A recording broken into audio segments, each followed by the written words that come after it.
Peluang Inter berapa? Gue bilang 5%. Jadi nggak ada alasan gue untuk benci Inter, tapi gue realistis. Benzema lagi gila-gilaan. Iya. Ngangkat klub Saudi untuk 2030 tuan rumah, tapi mereka punya Newcastle. Dia kalau ngambil Maguire, gue tambah bonus payung kayak.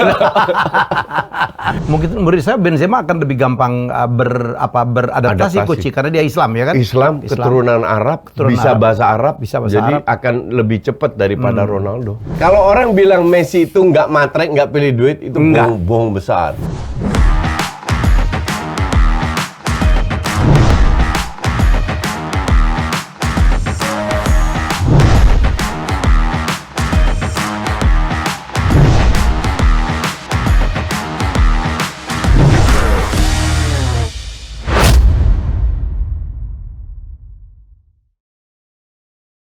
Oke, ini pandit gue nih lagi happy-happynya lah, udah mau liburan, otaknya libur gitu.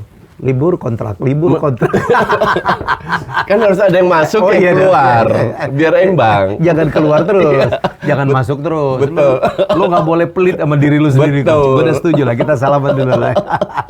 Oke, musim kompetisi hampir semuanya udah usai semua ya, juara-juara udah ditentuin. Tinggal yang kita tunggu adalah UCL ya, Champions League. Dan ini lagi-laginya tim Italia masuk final, kena bantai juga ya Coach ya.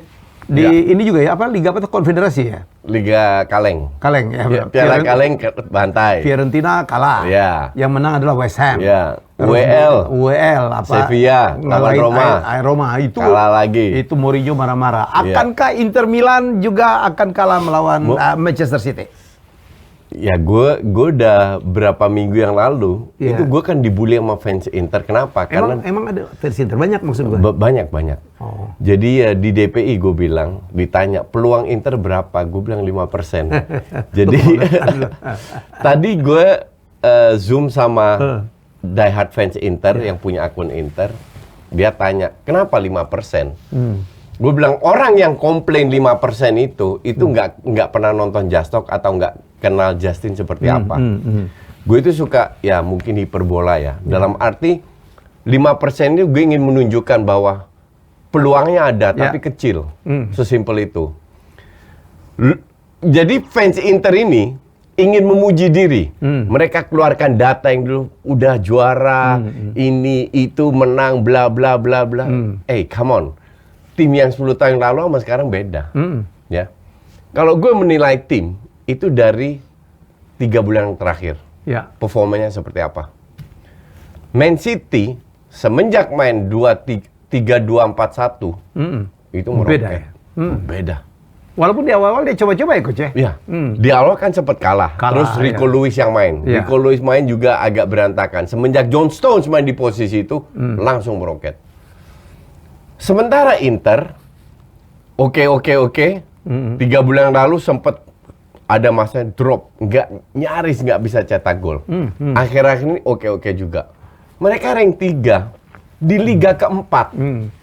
Lawan Liga 1 rank 1. Itu pun beruntung di Liga, rank 3 karena Juve dipotong 10 poin. Kalau enggak, mereka rank 4 di Serie A. Kalau orang bilang, iya mereka bisa masuk final. Betul. Itu sebuah tergantung prestasi juga ya, tergantung drawing ya. Kita lihat drawingnya sendiri. City itu ketemu Munchen, ketemu Madrid. Ya. I mean bukan kaleng-kaleng, ketemu Red Bull. Inter ketemu Red Bull belum tentu menang. Sebenarnya. Iya kan? Apalagi ketemu PSG, Munchen dan lain-lain. Sekali lagi gue sangat respect sama Inter karena ini klub besar.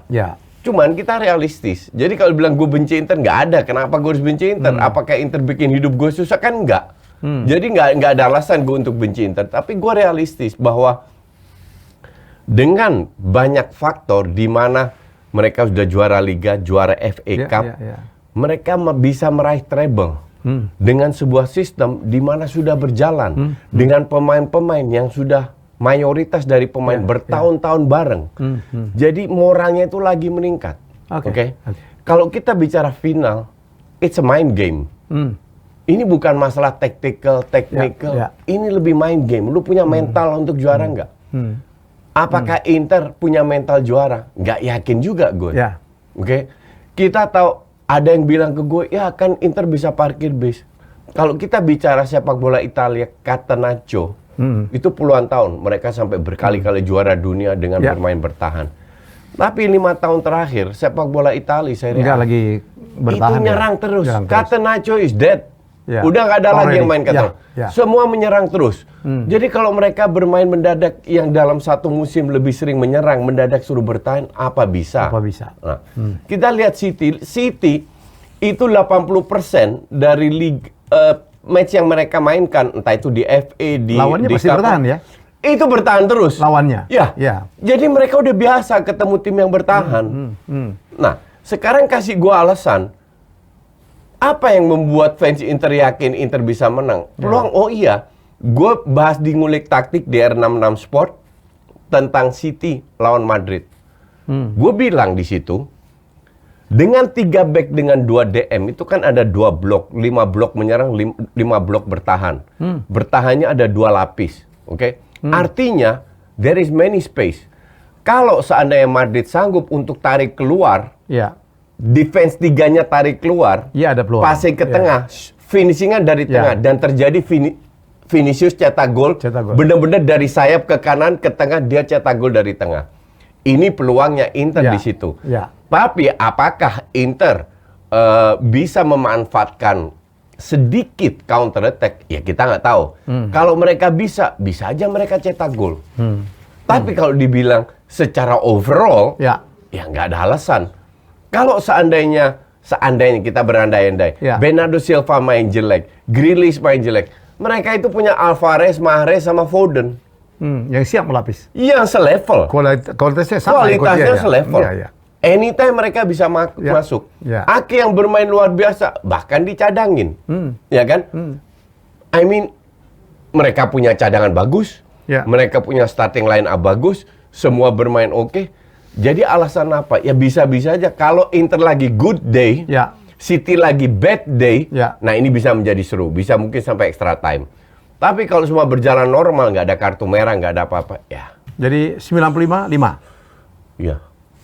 5% itu bonus. Sadis. Coach, akankah treble winner akan kejadian setelah kemarin MU gagal menyetop City ya? Ya, feeling gue sih ya.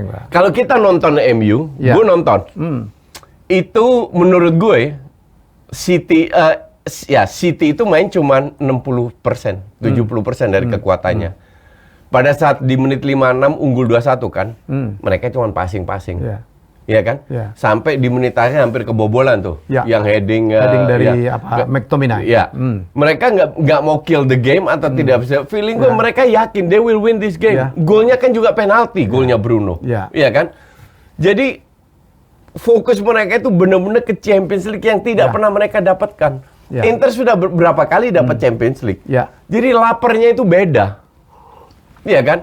Lapar untuk meraih pertama kali dalam sejarah dan kapan? Waktunya itu sekarang. Kalau sampai sekarang pun nggak dapat, ya gue nggak tahu lagi. Tahun depan kan akan berkembang ya. Apalagi dengan semua akan berkembang. Mutasi pemain, ganti pemilik. Kalau MU dibeli Qatar, which I think mereka akan dibeli Qatar, udah jor-joran. Newcastle akan jor-joran karena 4 klub yang dimiliki oleh Muhammad bin Salman itu dikasih duit semua. Dimodalin semua ya. Nasser punya bin Salman, Nassernya Ronaldo. Itihad yang datengin Benzema sama Kante punya bin Salman. Al Hilal punya bin Salman. Dia punya 4 klub. Gila ya. Kayaknya dia bikin klub A, gue kasih klub B, klub C, klub B, lu bagi. Nah Newcastle klub kelima. Iya, klub kelima. Iya kan? Apa nggak dikasih?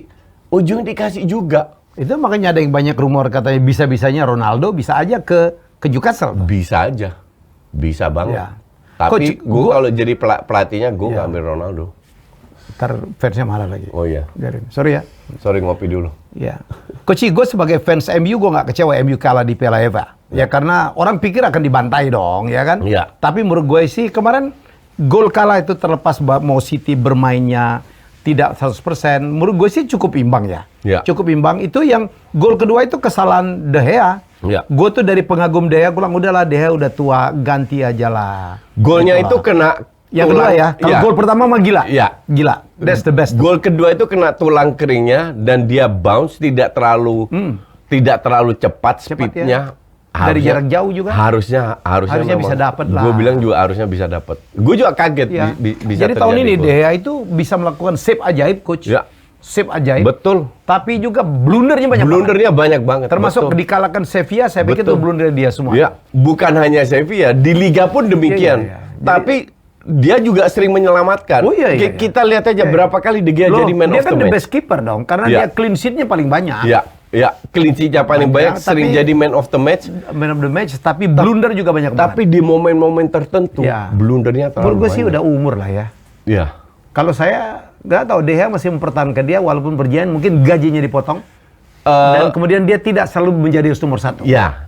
Yang jadi masalah dengan De Gea sekarang, dia itu nggak punya kompetitor yang selevel. Nggak dikasih kompetitor. Nggak dikasih. Mestinya ada Dean Henderson dong. Betul. Ya. At least ada selevel Dean Henderson. Iyalah. Sekarang Heaton atau siapa itu kan nggak level. Harus datangkan kayak Chelsea lah. Chelsea itu punya Mendy sama Kepa yang menurut gue itu selevel.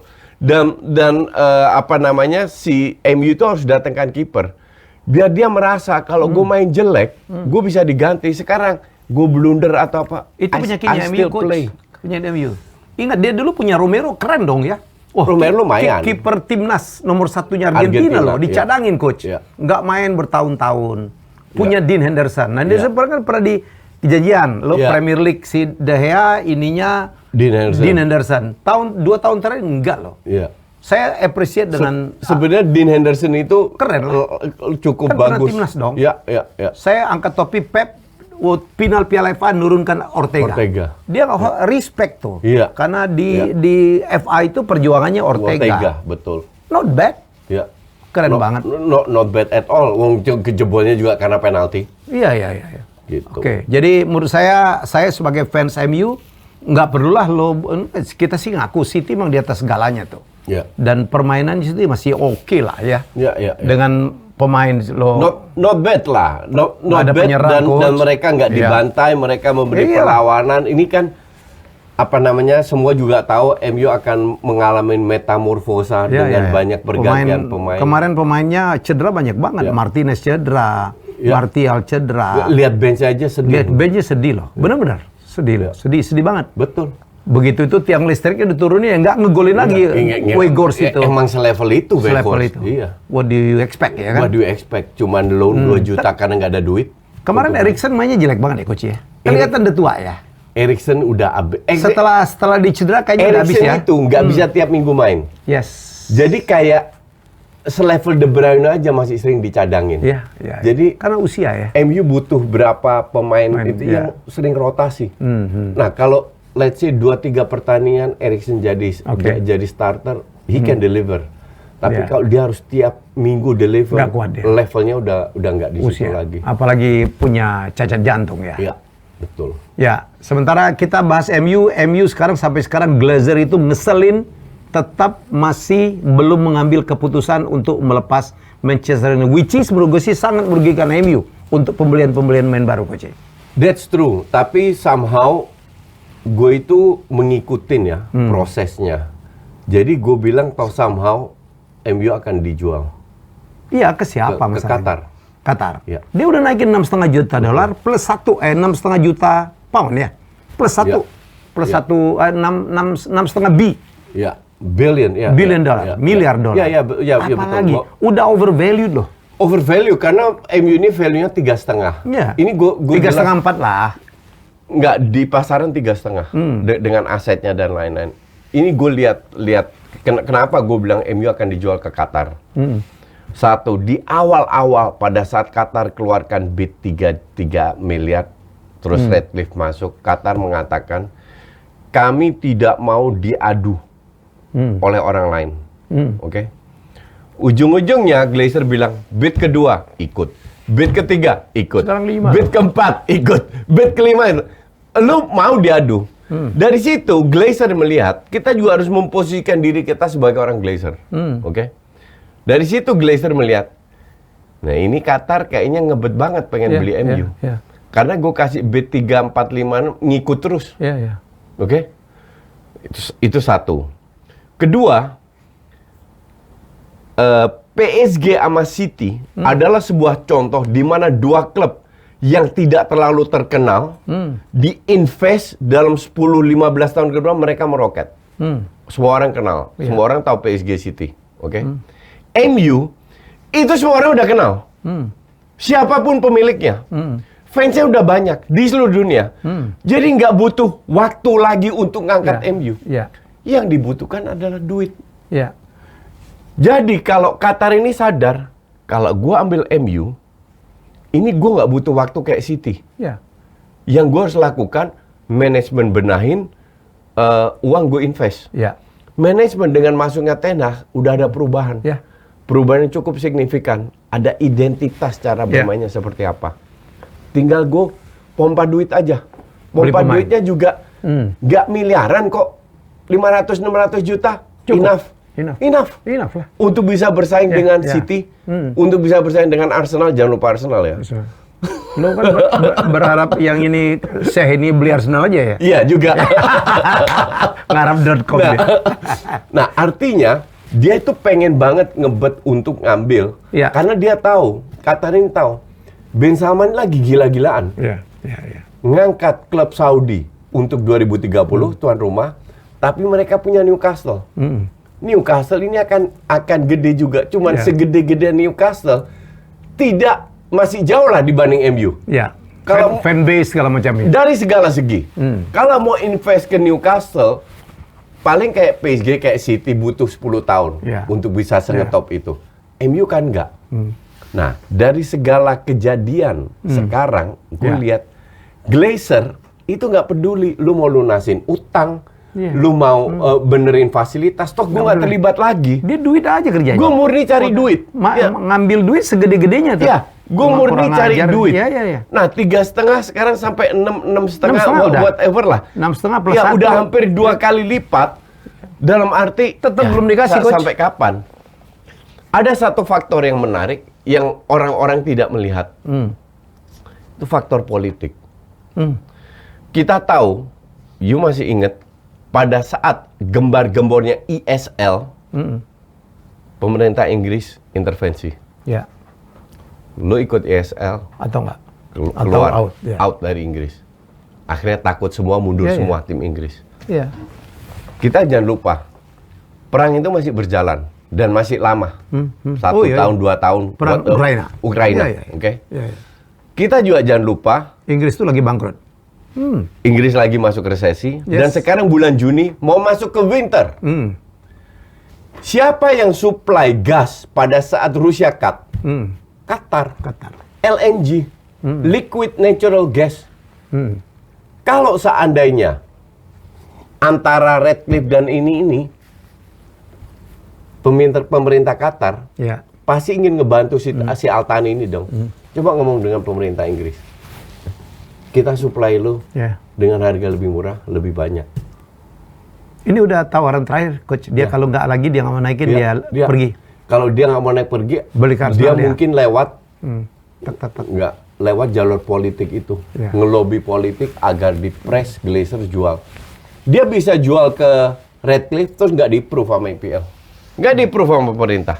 Bisa aja. Maka dari itu gue bilang, feeling gue semoga gue salah. Feeling gue jual ke Qatar. Tapi gue sebagai fans Arsenal, gue harap jual ke Redcliffe. Atau dan Al-Thaninya ke Arsenal gitu ya. Atau Al-Thaninya ke Arsenal. Amin. Atau Al-Thaninya bilang, rese nih MU apa-apa. Udah, gue beli lawan dia aja. Gue bom Arsenal gitu.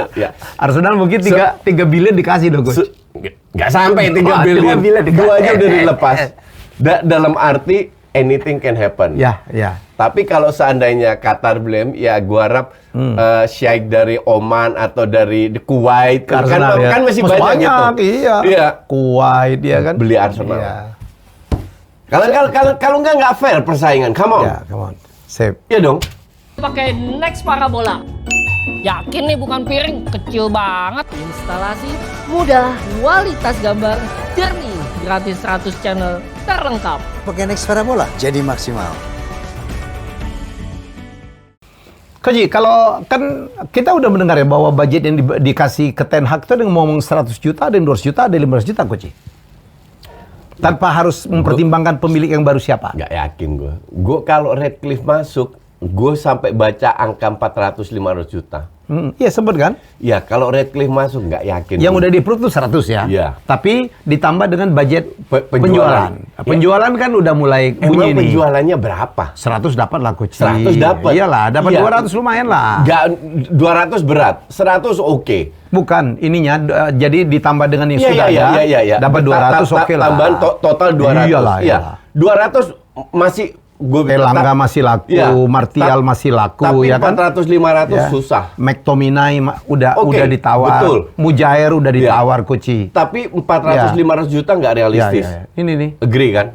Wout Weghorst itu nggak diperpanjang. Dean masih laku 10-20, Koci. Van de Beek 20-30 oke. Bailey 20-30 oke. Teles juga gitu lah. Maguire yang 40-an, 30-40 masih oke lah. Ya. Martial. Ya, let's say 100-an lah. 100-an lah. 100 lebih tambah 100, 200 lebih. Nah sekarang, Osimhen berapa harganya? Minta 150. Exactly. Ya jangan beli dia dong. Beli siapa? Banyak banget sekarang tersedia. Itu yang Højlund. Højlund saya baca apa? Have you seen? Gue nonton Højlund. Gue sih nggak yakin. Mungkin dia masih muda. Iya, ada harapan lah. Dia butuh waktu. Kalau sini kan bisa dibarter. Harry Kane bisa dibarter sama Harry Kane. Nah, bisa dibarter sama Maguire. Ya, tapi Harry Kane ini tergantung Kane-nya sendiri. Kontrak tinggal setahun. Iya. Levy bilang, gue nggak mau jual ke klub Inggris. Gue mending jual ke Real Madrid. Madrid butuh striker. Karena Benzema cabut. Banyak banget yang cabut. Sekarang tergantung Harry Kane. Harry Kane mau ke Madrid atau enggak? Kalau Harry Kane bilang, gue mau ke MU. Dan dia tunggu setahun aja. Lu lepas sekarang 100 free transfer. juta. Iya, bisa juga dong. Let's say 100. Jadi nggak 200 tapi 100 karena MU mau beli dengan 100. 100 gue mau ke MU. Kalau nggak, gue tahun depan tunggu free transfer. Iya, tunggu aja. Masih 30 kok umurnya. Atau let's say 70-80 plus Maguire. Iya, plus Maguire. Atau plus Van de Beek atau plus whoever dia lah. kalau ngambil Maguire, gue tambah bonus payung kayak. I mean, itu kembali semua ke Harry Kane. Mau nggak dia melawan, berani nggak dia ngelawan Levy? Daripada bertahan di situ nggak no trophy kayak sih. Bukan no trophy aja. Ini kena kutukan klub ini. Dia harus ganti logo, bukan ayam. Ayam itu kesannya chicken ya. Chicken di Amerika itu penakut lah chicken. Iya. Ayam jago nih coach. Iya, tetap ayam sayur, bukan ayam jago. Kalau mau ganti apalah dragon lah, apalah gitu yang lebih sangar dikit lah, jangan ayam gitu loh. Kalau Prancis kan masih ayam jago. Iya. Ini ayam sayur. Jadi how can you win gitu loh. Oke, jadi kita lihat cuci gudang ya. Madrid pun sekarang cuci gudang. Pemainnya hilang semua ya. Benzema udah confirm ke Etihad. Benzema, Hazard, Mariano Diaz, Asensio, betul. 4 ini yang hilang. Tua semua coach. Mereka beli Bellingham. Mereka beli Bellingham muda juga. Jadi di 4 di tengah itu ada Valverde, Camavinga, Tchouaméni, sama Bellingham. Yang dimana rata-rata umurnya di bawah 24. Tapi mereka nggak punya satu pemain yang levelnya seperti Modric, yang kreatif. Dan kita tahu semua bahwa 4 pemain ini nggak bakal main konsisten, karena mereka masih muda. Pressure-nya beda. Maka dari itu tetap mereka harus datangkan seorang pemain kreatif yang bisa menggantikan Modric.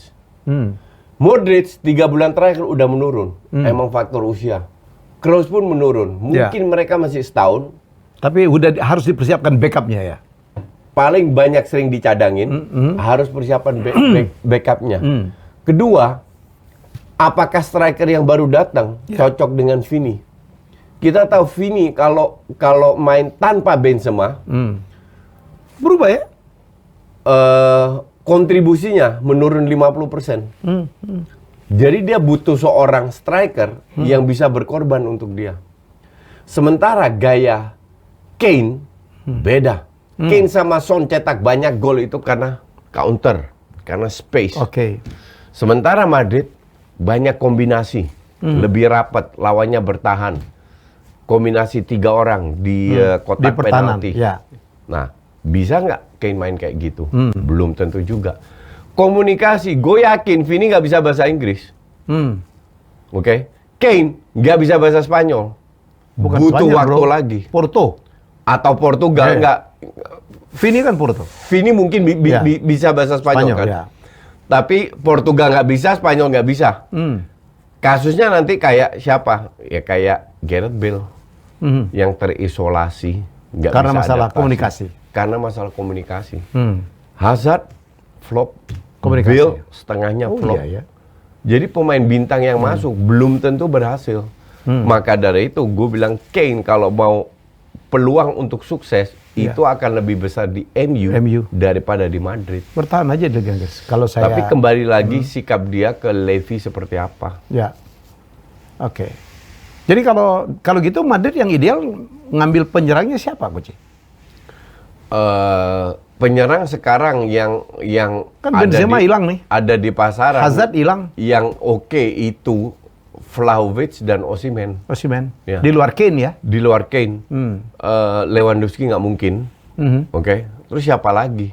Yang benar-benar Ini yang top star. yang mobile, yang kuat dengan bola atas, yang punya shootingan kenceng. Ya, cuman itu lagi. Atau mereka shopping di Amerika Latin, mungkin ada, nggak tahu gue. Tapi kalau yang bermain di Eropa, di Afrika, cuman itu aja. Atau mungkin mereka shopping. Tapi ini Real Madrid. Real Madrid plays every year untuk 3 trofi, treble. Jadi kalau cuma menang Copa del Rey pun, itu gagal. Either lu menang La Liga atau menang Champions League. Ya.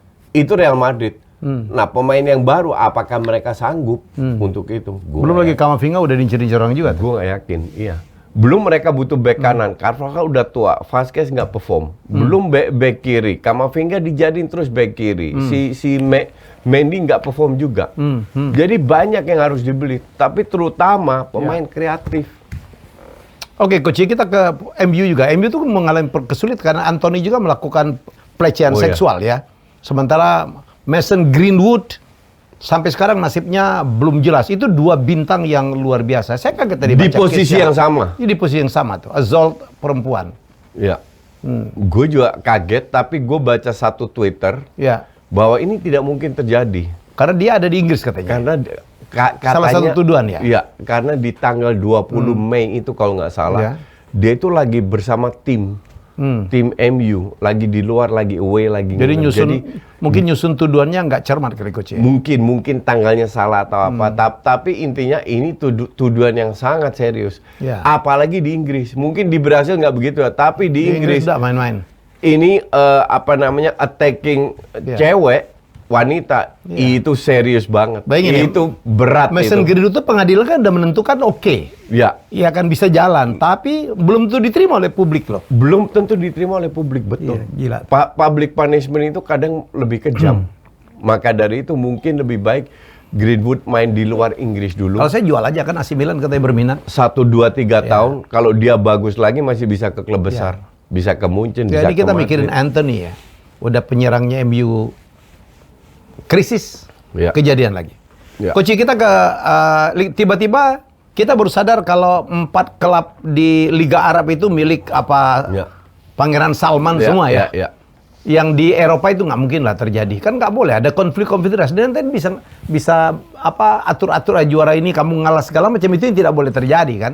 Dan tiba-tiba diserbu Benzema ke sana, N'Golo Conte ke sana. Kalau kita bicara banyak negara di Timur Tengah, itu kan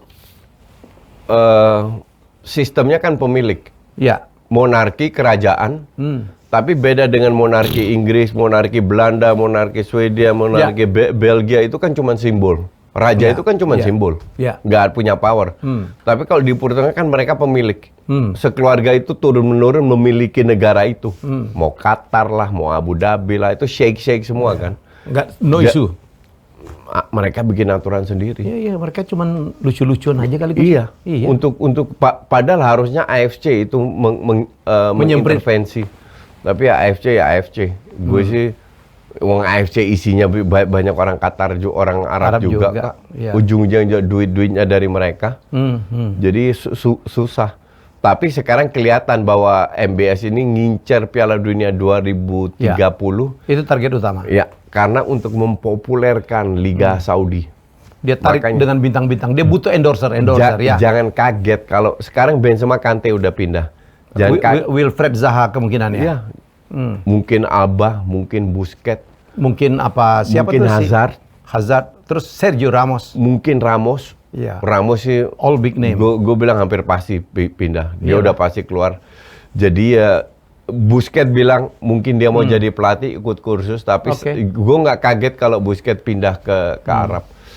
Dalam arti ya akan banyak pemain untuk dari sekarang 2023 7 tahun ke depan mereka mendapatkan exposure.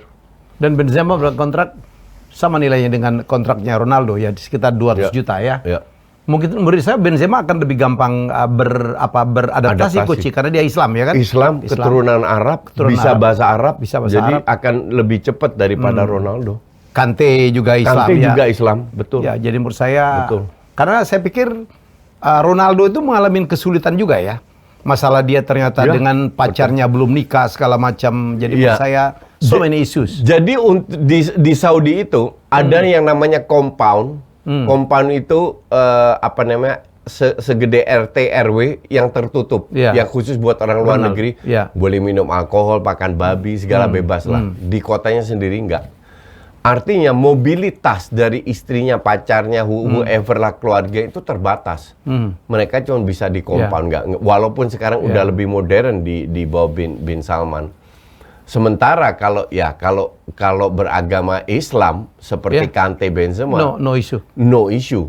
Tapi untuk Ronaldo isu. Nah, ini yang mungkin salah satu kenapa Messi tidak ke Arab tapi ke Florida. Nah, cuman ujung-ujungnya pemain kayak Ramos, kayak Alba, kayak Busquets, kayak Hazard paling main 1, 2, 3 tahun. Nggak sampai 3 tahun. Cari duit aja lah. 1, 2, cari duit aja lah. Siapa yang baru cepet di umur segitu? Iyalah. Iya kan? Bayar 100 juta, aduh, merem lah. Bukan yang Kante, Benzema gue nggak anggap ya. Tapi yang bener-bener bule, yang non-muslim, yang tinggal di compound, itu oke lah, ngerti nggak? Semua ada, tapi gue setiap saat bisa terbang ke Spanyol kok, deket banget. Dan lu dapat 100-200 juta, siapa yang mau bayar? Jadi jangan kaget kalau kedepannya akan banyak. Ini kayak Cina kedua lah. Cuman bedanya dulu di Cina, mereka bisa kasih gaji gila-gilaan karena disubsidi sama pemerintah. Akhirnya pemerintah ngelihat itu subsidi di stop. Nah, kelabakan semua. Nah, tapi cuman ini feeling gue sampai 2030 sampai mereka ditunjuk itu nggak di stop. Karena duitnya satu orang. Dan duitnya unlimited. Unlimited lah.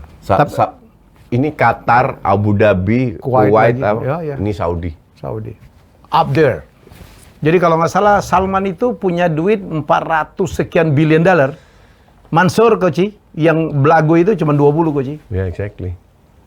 Jadi luar biasa. Tapi kalau lo bandingin sama Cina, kalau flop, saya sadar Coach, karena orang di China juga nggak terlalu suka bola. Kalau Arab, gila bola. Arab suka bola, betul. Messi ada, Coach, kita ngomongin Messi. Messi kan sempat ditawan 500 juta tuh malah. 2,5 kali lipat Ronaldo. Tapi akhirnya dia milih Inter Miami.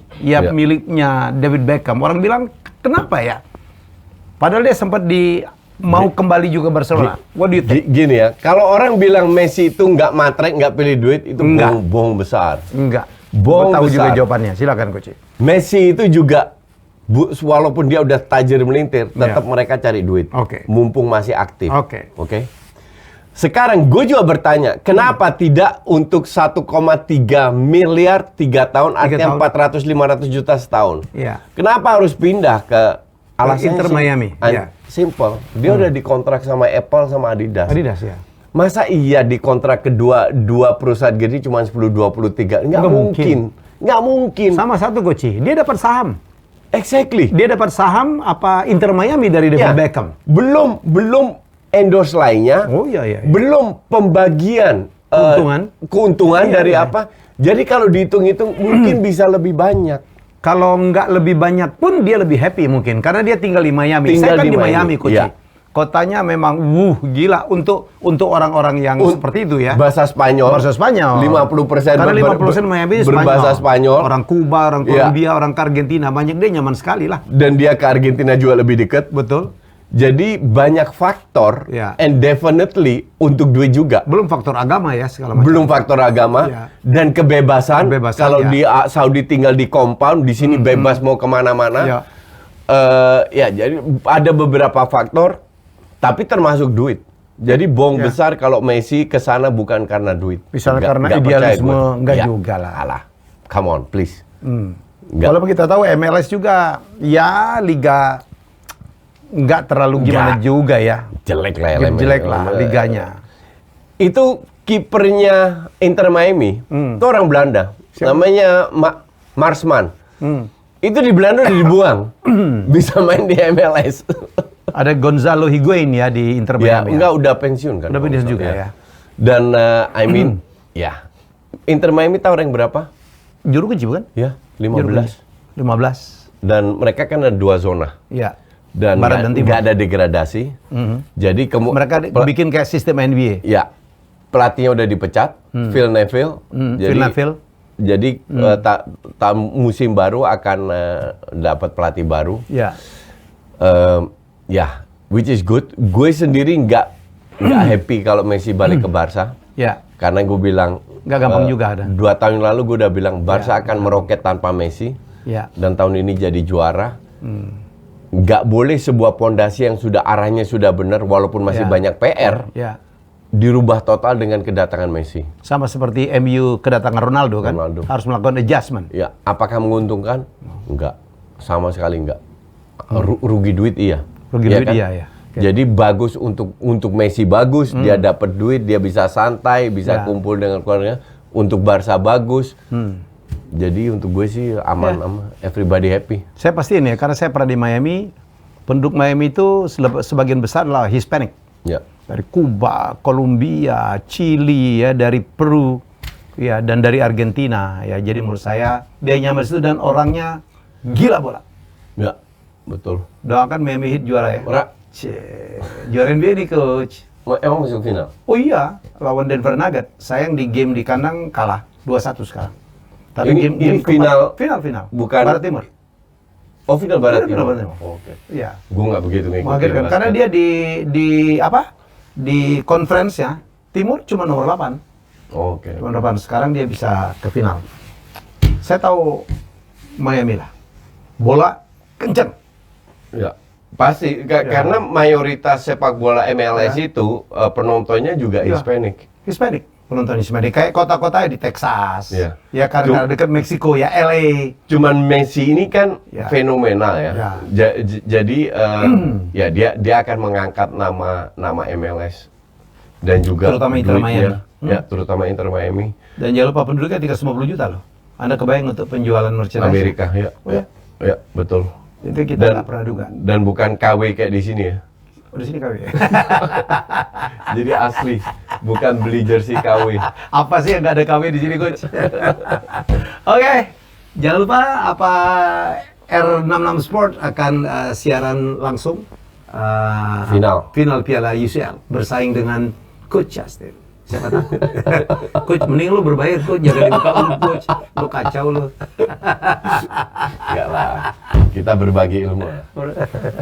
Berbagi ilmu tapi tidak berbagi pendapat. Kita jumpa lagi dalam episode selanjutnya. Bye bye.